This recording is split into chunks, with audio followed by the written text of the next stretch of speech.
अखिलेश का टूटा विश्वास, कांग्रेस का नहीं इंतजार।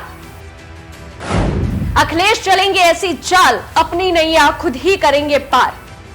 कर दिया बड़ा ऐलान, ना ही लेंगे किसी का साथ, ना थामेंगे किसी का हाथ। राजनीति में कल क्या हो जाए कुछ नहीं कहा जा सकता, ना तो विश्वास किया जा सकता है और ना ही कोई उम्मीदें किसी से रखी जा सकती। अब इसे सियासत का धर्म कहिए या फिर मर्म, क्योंकि अक्सर राजनीति में जो साथ दिखते हैं वे अलग हो जाते हैं। इतना अलग कि कल को जिसके साथ उठना बैठना है और सरकार पर आरोपों का जिसके साथ पुल बांध देते हैं, उसी के अगले ही दिन एक दूसरे का मुंह ना देखने की कसम खाने लगते। क्या ही किया जाए, राजनीति की माया ही कुछ ऐसी है। देश के सबसे बड़े प्रदेश उत्तर प्रदेश का यही हाल है। इस हालात पर माया की छाया का भी असर हो सकता है। असर तो वैसे मध्य प्रदेश के विधानसभा चुनाव का भी। इंडिया गठबंधन के सहयोगी दल कांग्रेस और समाजवादी पार्टी के बीच बातचीत काफी लंबे समय से बंद चल रही है। तय तो था कि साथ मिलकर बीजेपी से लड़ेंगे, लेकिन अब जो लड़ाई है आपस में ही हो रही है। इसका अंजाम क्या होगा ये तो भगवान राम ही जाने। देखिए, मध्य प्रदेश में अखिलेश यादव ने अपनी पूरी ताकत झोंक दी चुनावी प्रचार में, लेकिन अब अखिलेश का पूरा फोकस सिर्फ और सिर्फ उत्तर प्रदेश में। लोकसभा चुनाव को लेकर समाजवादी पार्टी की नीति और रणनीति बन रही, पर अब उनका एजेंडा बदल गया है। अब अखिलेश यादव के एजेंडे पर कांग्रेस का साथ नहीं है, उनका फोकस बस अपनी पार्टी की चुनावी तैयारी पर। इस तैयारी की पहली कड़ी है मजबूत और जितने योग्य उम्मीदवार की तलाश करना। वैसे आपको एक बात बताएं, इसकी कवायद जो है ना पिछले 3 महीनों से पार्टी के अंदर चल रही है। कांग्रेस से नाराजगी होने के बाद अखिलेश यादव अब लड़ाई अकेले लड़ने के फुल टू फुल मूड में है। इसलिए अब उनकी नजर उन लोकसभा सीटों पर भी है जिन पर कांग्रेस की भी नजर टिकी है। अखिलेश यादव ने अब उन सीटों पर चुनावी तैयारी के लिए पार्टी की मीटिंग बुलाने का फैसला किया है।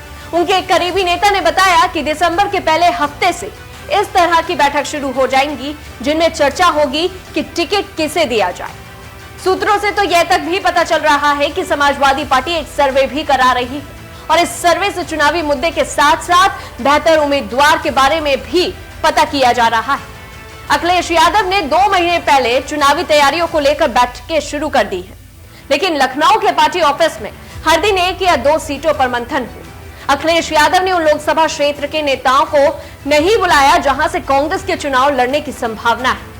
उन दिनों अखिलेश यादव के मन में राहुल गांधी बसे थे। कांग्रेस को सबक सिखाने के लिए अब उन्होंने उन सीटों पर भी दिमाग लगाने का फैसला किया। कांग्रेस पर दबाव बनाने के लिए अखिलेश यादव अगले महीने कुछ टिकट फाइनल करने के मूड में। वे चाहते हैं कि कुछ उम्मीदवारों के नाम की घोषणा कर दी जाए। जातीय और क्षेत्रीय समीकरण के हिसाब से ये नाम तय किए गए। इनमें कुछ परिवार के हैं और कुछ पार्टी। बस्ती राम प्रसाद चौधरी, कानपुर देहात से राजा रामपाल, लखनऊ से रविदास मेहरोत्रा, बदायूं से धर्मेंद्र यादव, मैनपुरी से डिंपल यादव, फिरोजाबाद से अक्षय यादव, फर्रुखाबाद से नवल किशोर शाक्य, लखीमपुर से उत्कर्ष वर्मा और अयोध्या से अवधेश प्रसाद, अंबेडकर नगर से लालजी वर्मा, कौशाम्बी से इंद्रजीत सरोज, ये सभी वही नाम है।